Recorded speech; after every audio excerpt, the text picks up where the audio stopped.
हुज़ूर नबी अकरम सल्लल्लाहु अलैहि वसल्लम ने इरशाद फरमाया, अनकरीब लोगों पर एक ऐसा ज़माना आएगा कि इस्लाम का सिर्फ नाम बाकी रह जाएगा और कुरान की रस्म और तहरीरें बाकी रह जाएंगी। आगे का हिस्सा यह है कि मस्जिदें आबाद होंगी व या खराब मिनल हुदा, लेकिन हिदायत से बिल्कुल वीरान होंगी। हिदायत नाम की कोई चीज़ नहीं होगी, यानी गोया मस्जिदें भी अखाड़ा बन चुकी होंगी। भीड़ भड़कता है, ब्रांडिंग है, लंबे खर्चे हैं, मस्जिदों पर इफ्तिखार है। आज यही तो सब कुछ हो रहा है जी, लेकिन हिदायत का जरिया नहीं है, बल्कि नुक्ता चीनियों का जरिया है, रज़ाइल अखलाक के इजहार का जरिया है। और आगे की हदीस बहुत इबरतनाक है, जो इस महफिल में हम सब लोगों को बहुत इबरत से सुननी चाहिए। हुज़ूर नबी अकरम सल्लल्लाहु अलैहि वसल्लम ने इरशाद फरमाया, उस वक्त जब ऐसा पुरफितन ज़माना आएगा कि सिर्फ इस्लाम का नाम बाकी रह जाएगा, कुरान की रस्म बाकी रह जाएगी और मस्जिदें हिदायत से वीरान हो चुकी होंगी। उस ज़माने की एक निशानी ये है, एक निशानी ये भी है कि उस वक्त के उलमा आसमान के नीचे बदतरीन मखलूक होंगे। तखरुजु मिनहुमुल फितनतु व तऊदु फीहिम, और उनकी निशानी यह है कि उन्हीं से फितने निकलेंगे और उन्हीं में लौट जाएंगे। होता क्या है कि हम सब लोगों ने कहीं ना कहीं इन चोलों के जुमरे में अपने आप पर वो तमाम फ़ज़ाइल मुंतबिक कर लिए हैं जो अहादीस करीमा में किसी भी एंगल से इल्म व फ़ज़ल के लिए वारिद हुए हैं। और हमने ये एहसास छोड़ दिया है कि जहाँ उलमाए खैर की फजीलतें बयान हुई हैं, वहाँ उलमाए सू की मजम्मतें भी साथ साथ बयान हुई हैं। और इबरत का तकाजा यह है कि इंसान अपने आप को फजीलतों का मुतहम्मिल मानने से ज़्यादा इबरतनाक बातों पर गौर व फिक्र करेगा। जहाँ बहुत सारी फजीलतें हैं, वहाँ ये भी हैं कि उलमा को घसीट के जहन्नम में भी पहुँचा दिया जाएगा। जहाँ बहुत सारी फजीलतें हैं, वहाँ शब मेराज पैगम्बर इस्लाम ने यह भी मुशाहदा फरमाया कि जहन्नम की आग की कैंचियों से किसी की ज़बानें काटी जा रही हैं, और दरियाफ्त करने पर मालूम हुआ कि ये वो लोग थे जो कहते थे लेकिन करते ना थे। कौल व अमल का ये तज़ाद इंसान का हश्र भी बर्बाद करता है। आज का हमारा जो ज़माना हुआ, इस एंगल से हमें बहुत ज़्यादा अपना जायज़ा लेने की ज़रूरत है। कई बार ऐसा होता है कि बोलते बोलते दिल सख्त हो जाते हैं, और बातों में जो जुल्मतें उससे होती हैं उससे दिल सख्त हो ही जाते हैं। और यही हो रहा है कहीं ना कहीं कि फितनों के बीच में हम ऐसा घिर चुके हैं कि हमारे बीच से ही फितने उठते हैं और कई बार हमारी तरफ ही लौट जाते हैं, हमारी तरफ से। और हमारे बीच से मुराद ये है सो कौल उलमा। इसलिए अजीज दोस्तों, हम सब लोगों को इस एंगल से बहुत ज़्यादा फिक्रमंद होने की ज़रूरत है। फिक्रमंदी की बात यह है कि पुरफितन ज़माने में ईमान बचाना बड़ा मुश्किल होता है, और अलमिया यह है कि पुरफितन ज़माने का कोई इलाज भी नहीं होता। जैसे हदीस पाक में क़यामत की निशानियों में से जो निशानी जिक्र फरमाई गई, इतनी इबरतनाक बात फरमाई गई। फरमाया गया क़यामत की निशानियों में से यह है, इज़ा वुस्सिदल अम्रु इला गैरि अहलिहा, ना अहलों के हवाले मनसब कर दिए जाएं। क्या बात है। आगे की जो बात है बहुत इबरतनाक है, और वो ये है, आम तौर पर अहादीस करीमा में जब कोई प्रॉब्लम बयान होता है तो उसको सोल्यूशन बयान होता है, लेकिन जब ये फरमाया गया कि ना अहलों के हवाले मनसब कर दिए जाएं, तो आगे पैगम्बर इस्लाम की ज़बान इरशाद फरमाती है, फंतज़िरुस्साअ, अब सिर्फ क़यामत का इंतजार करो। यानी इस प्रॉब्लम का कोई वाज़े इलाज नहीं है। इसका इलाज यह है कि खैर के साथ जो ज़माना गुजर जाए गुजार लो, यही सबसे बेहतरीन इलाज है। यानी फितनों की सरकुबी कई बार आसान नहीं होती, इसलिए हम सबको चाहिए कि जब फितने बहुत ज़्यादा हावी हो चुके हों तो अपने ईमान व अक़ीदे की फ़िक्र करें, अपने अमल की फ़िक्र करें, अपने आखिरत को बचाने की फ़िक्र करें, और किसी और की दुनिया बने ना बने, किसी और के हम बने ना बने, अपने तो बने, ये हमारी बुनियादी फ़िक्र होनी चाहिए। इसलिए अजीज़ दोस्तों, आज का दौर मुहासबाए नफ्स का दौर है, तज़किया का दौर है। हम सबको अपने आप का जायज़ा ज़्यादा लेने की ज़रूरत है। हर एक ने जो दूसरों की दस्तारें उछालने का मिजाज बना लिया है, या हर एक दूसरे का मुहासिब बन बैठा है, ये दरअसल फितनों के शिकार होने की निशानी है। फितनों से महफूज होने का तरीका और आकिबत बर्बाद ना होने वालों का मिजाज ये होता है कि वो दूसरों की फिक्र नहीं करते, उससे कहीं ज्यादा अपने लिए फिक्रमंद रहते हैं। क्या बात है, वाह। और उनका मिजाज ये होता है कि हम किसी को कहें उससे पहले हम करके दिखाएं। इसलिए अजीज दोस्तों, आज के दौर में इस सिलसिले में हम सबको बहुत ज़्यादा मुहतात होने की ज़रूरत है। और इस सिलसिले के तजज़िये का जो आगाज़ होना चाहिए वो यौम हिसाब को हमेशा पेश नजर रखने से होना चाहिए। कुरान मजीद में सूरतुल नबा में अल्लाह रब्बुल इज्जत ने जहन्नमियों का बहुत हौलनाक अंदाज से जिक्र फरमाया है, और इस तरह से इन्न जहन्नम कानत मिरसादा, जहन्नम इंतजार में है। हम सब लोग आमतौर पर इन उम्मीदों में जिए रहते हैं कि जन्नत इंतजार में है। कुरान पाक का वाज़ेह इरशाद यह है कि जहन्नम घात लगाए है, जहन्नम इंतजार में है। और ये पूरा जहन्नमियों का बयान हुआ, उनकी सजाएं बयान हुई। आखिर में कुरान पाक ने जो बात कही वो बहुत इबरतनाक है। अल्लाह रब्बुल इज्जत ने गोया जहन्नमियों के जहन्नमी बनने का जो सबब बयान फरमाया, वो इरशाद फरमाया इन्नहुम कानू ला यरजून हिसाबा। जहन्नमियों की सबसे बड़ी शामत ये आई थी कि वो हिसाब को भूल बैठे। यानी जब जब इंसान हिसाब व किताब को भूल बैठे, जब जब इंसान अपनी आखिरत को भूल बैठे, जब जब इंसान अपना मुहासबा भूल बैठे, ये सबसे बड़ी शामत होती है। अगर इंसान को अपने मुहासबे की तौफीक मिले, यौम हिसाब पेश नजर रहे, मालिकी यौमिद्दीन का तसव्वुर उसके दिलो दिमाग में बैठा रहे, तो हो सकता है कि उसे तौबा की तौफीक मिल जाए। लेकिन अगर ये तमाम चीजें इंसान फरामोश कर दे तो कई बार उसकी शामत आमाल उसका हश्र बर्बाद कर देती है, उसका खात्मा ठीक नहीं होता और वो इंसान जहन्नम का ईंधन बनता है। कुरान पाक ने जन्नतें नहीं बांटी हैं, जहन्नम को बार बार पेश किया है। ला तरावुन्नल जहीम, ऐ लोगों तुम सबको जहन्नम देखना है। जन्नत उस तरह से सस्ते दामों में कुरान पाक नहीं बांटी है जिस तरह से हम कई मर्तबा गैर शऊरी तौर पर बल्कि नाजायज तौर पर बांट दिया करते हैं। इसलिए अजीज दोस्तों, इस सिलसिले में हम सबको निहायत मोहतात होने की जरूरत है।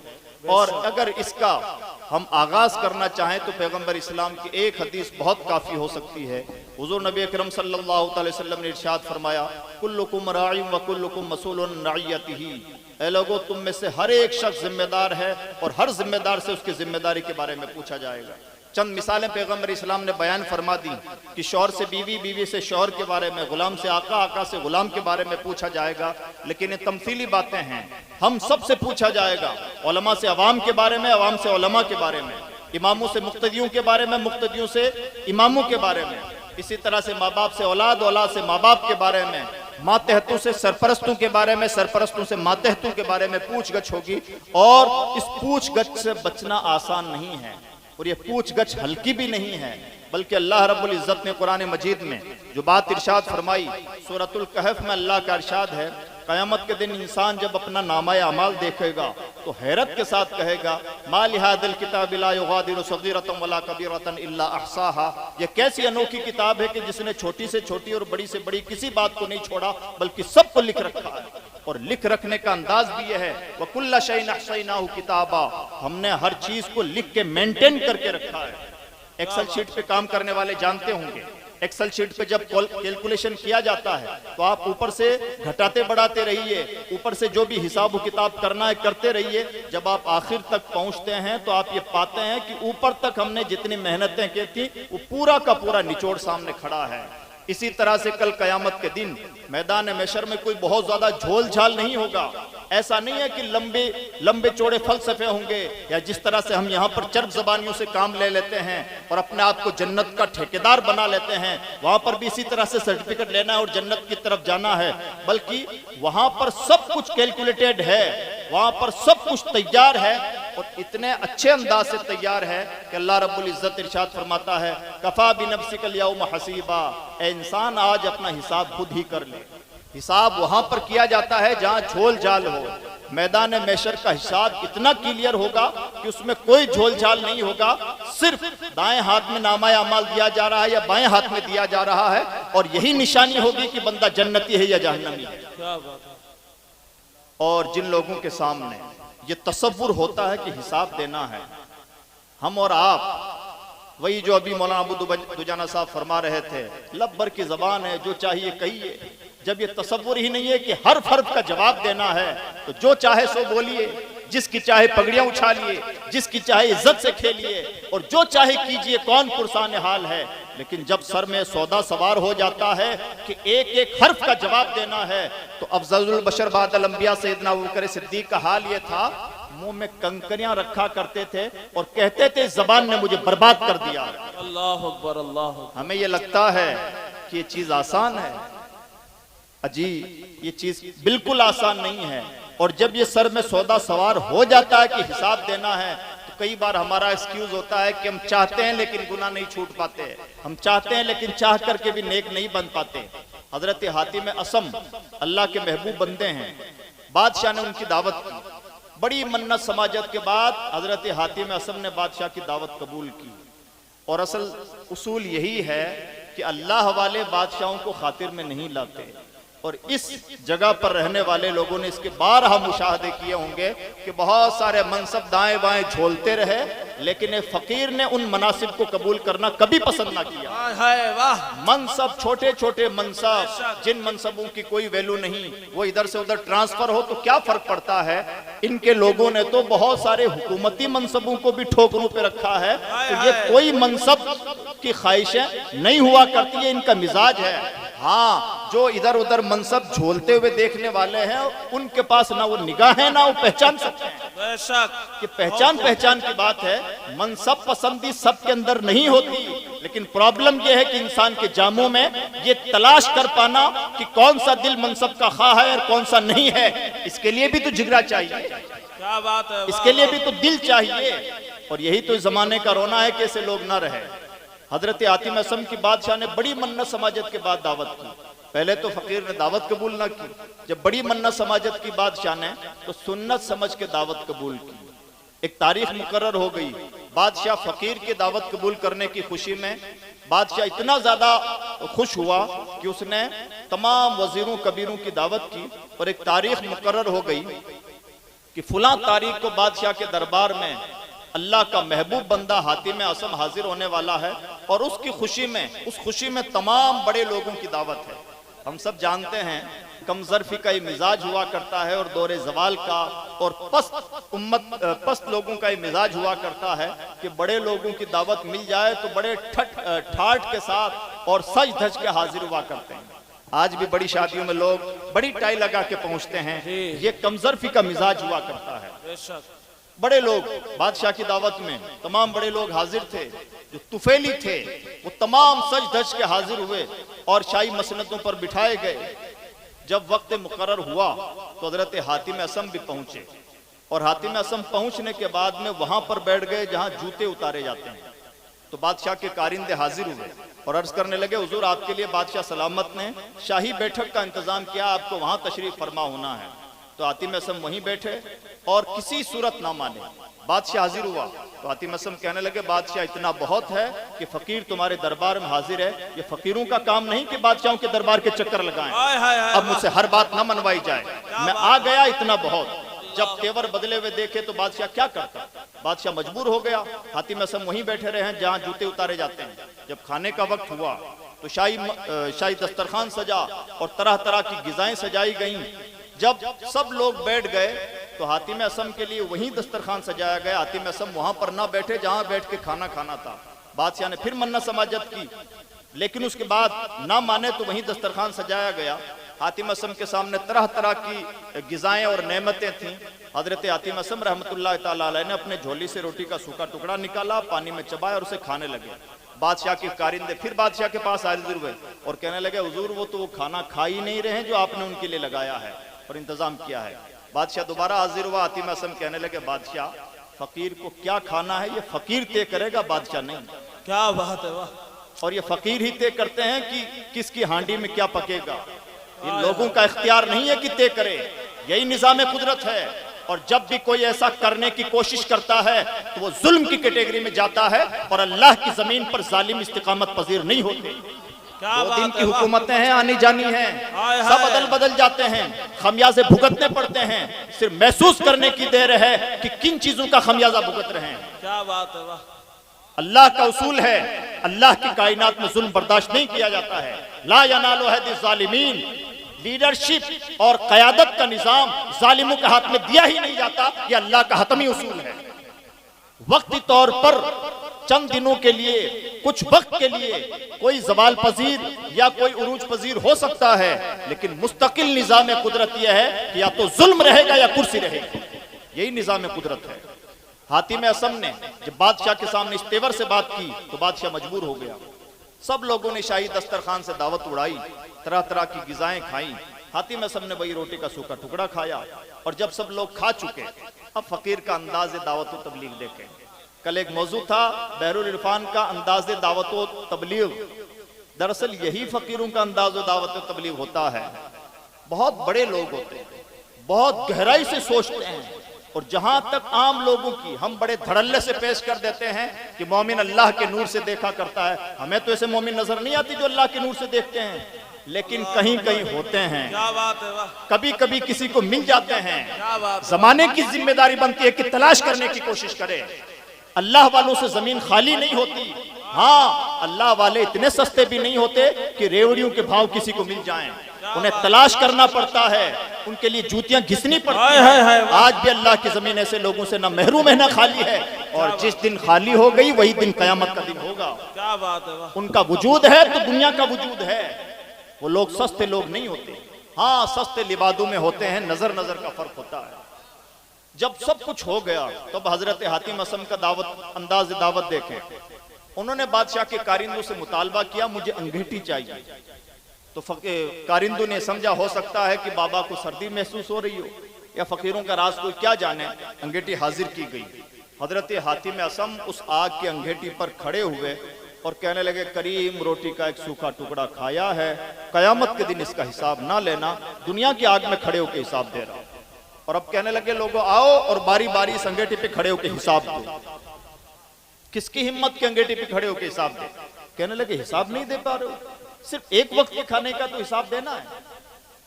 कहने लगे, जब एक वक्त के खाने का हिसाब दुनिया की आग में खड़े होकर देने की हिम्मत नहीं, तुम्हारा कलेजा कैसे हुआ कि तुमने शाही दावतें उड़ानी शुरू कर दी? यह होता है फकीरों का अंदाज दावत व तबलीग। अल्लाह अकबर वाह। हम कहते हैं गुनाह नहीं छूटते। जनाब, गुनाह क्या है? खान पान भी छूट जाता है, सिर्फ वो तसव्वुर दिलो दिमाग में सवार होना चाहिए। क्या बात है वाह। सब कुछ ऐशो आराम की जिंदगियां छूट जाती हैं जब ये तसव्वुर दिलो दिमाग में हो।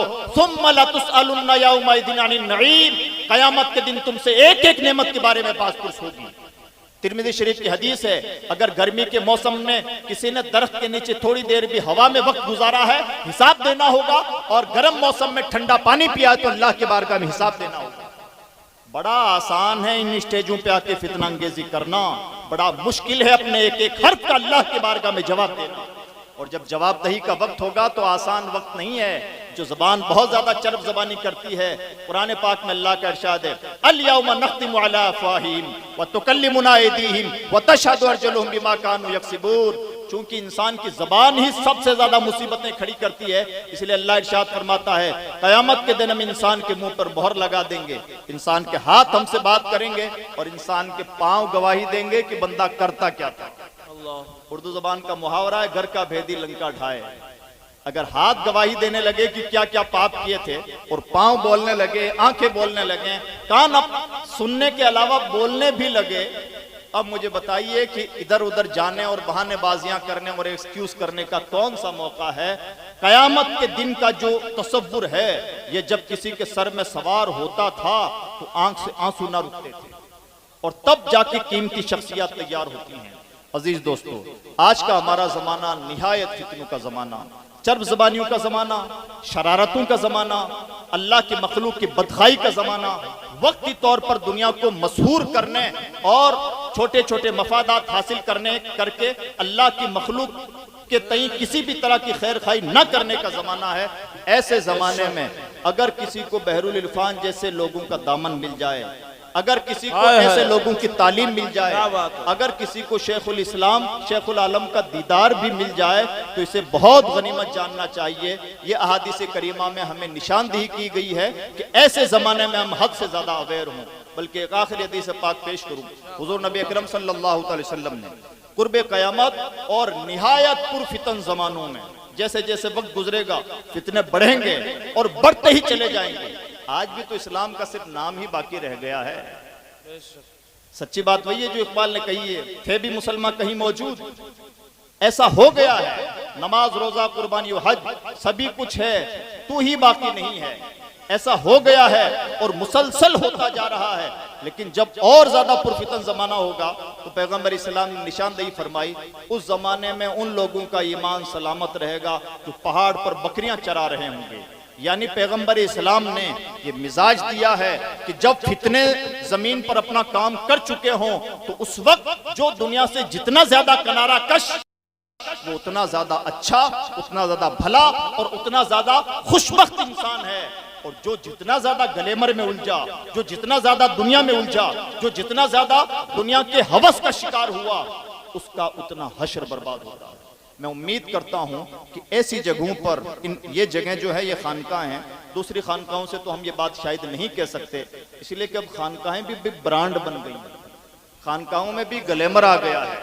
खानकाहें जो नफ्स खुशी का जरिया थी वो अब नफ्स परस्ती का जरिया बन गई हैं। कौन सी खानकाहें हैं जहां रसाकशी ना चल रही और मुकदमात ना चल रहे हों, और ना भी चल रहे हों तो कौन सी खानकाह है जहां मारिफत की दो बातें होती हों। इसलिए अजीज दोस्तों, अगर कहीं पर इस तरह के बयानात होते हैं जो बयान आपने सुना है, उसे बहुत गनीमत जानिए, ये राज क़यामत के दिन ही खुलने वाले हैं। मैं उम्मीद करता हूं कि हम शऊर से काम लेंगे। अल्लाह तौफीक के खैर से नवाजे। ला इलाहा इल्लल्लाह मुहम्मदुर रसूलुल्लाह। अस्सलामु अलैकुम वरहमतुल्लाहि वबरकातुहू। वालेकुम सुभान अल्लाह। अल्लाहुम्मा सल्लि व सल्लिम व बारिक व रहम व करहम अला सय्यिदिना व शफीना व नबिय्यिना व हबीबिना व मौलाना मुहम्मद सल्लल्लाहु तआला अलैहि वसल्लम। मोहतरम बुजुर्गों और दोस्तों, ये हम सब लोगों की खुशनसीबी है कि अल्लाह रब्बुल इज़्ज़त ने एक इरफानी महफिल में जमा होने का मौका अता फरमाया। और अभी हम सब ने बहुत तारीख़ी, रूहानी तो है ही, रूहानियत से भरपूर, लेकिन उसके साथ एक तारीख़ी खिताब हज़रत डॉक्टर सैयद नूर आलम साहब की बिला से समाअत फरमाया। अहले ज़ौक़ जानते हैं कि इस तरह की बातें स्टेजों से होती भी नहीं, और स्टेजों का मिजाज इस तरह की बातों की आम तौर पर इजाज़त नहीं देता। लेकिन यह भी निज़ाम कुदरत है कि बहुत भली, बहुत कीमती बातें भी आम बातों के बीच में घूमती रहती हैं, लेने वाले ले लेते हैं, और जिनकी किस्मत में नहीं होता वो नेमतों से बहुत करीब रह के भी महरूम ठहरते हैं। अल्लाह रब्बुल इज़्ज़त हमारा फ़ैसला अच्छे लोगों में फरमाए और हमें खुशबख्तों में शामिल फरमाए। एक एंगल वो था जो डॉक्टर साहब से आपने सुना कि किस तरह से रूहानियत की खैरात बट रही है अगर हम लेना चाहें। हाँ, लेने के लिए ये चीज़ें इतनी सस्ती भी नहीं होती कि यूं ही थालियों में परोस दी जाएं। क्या बात है, वाह। इसके लिए बहरहाल ज़ौक़ चाहिए। बेशक। अगर कोई शरफुद्दीन याह्या मनीरी बनता है तो ज़ाते रिसालत आज भी उसकी तरबियत के लिए तैयार है। क्या बात है, वाह। शर्त यह है कि दर्द वैसा होना चाहिए जैसा याह्या मनीरी को था। इसलिए हम सबको इस सिलसिले में बहुत ज़्यादा बेदार मग़ज़ होने की ज़रूरत है। और हमारी बेदार मग़ज़ी इसलिए भी बनती है कि हम क़ुर्ब क़यामत के ज़माने के लोग हैं और हमारा ज़माना निहायत पुरफितन ज़माना है। मैंने जो हदीस पाक एक छोटा सा टुकड़ा, एक लंबी हदीस है, उस पर कलाम किया गया है, लेकिन बहरहाल इबरत के लिए बहुत अहम है। उसका एक छोटा सा टुकड़ा पेश